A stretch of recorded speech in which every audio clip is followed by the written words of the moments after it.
it's definitely a big, fun, curly, kind of a hairstyle.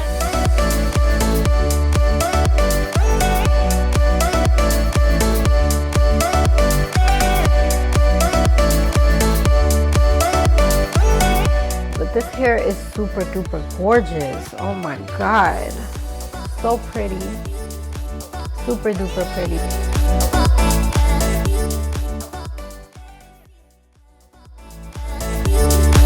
I'm just running my fingers through it, and as you guys can see, there is like no tangling.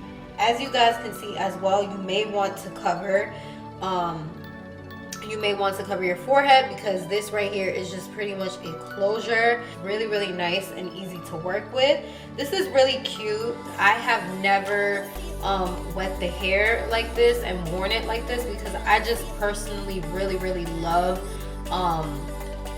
big hair. But I'm not gonna lie to you guys, it actually looks more natural like this than it does if I actually leave it big, and I think it actually looks really cute. Like, I really like it. I'm actually a fan of this. So this is the back of the wig. I feel like I always fail to do this.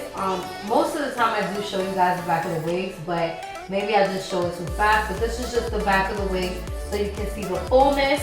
It is pretty snug. I don't see this wig moving or anything, just to show you guys, but this is really cute.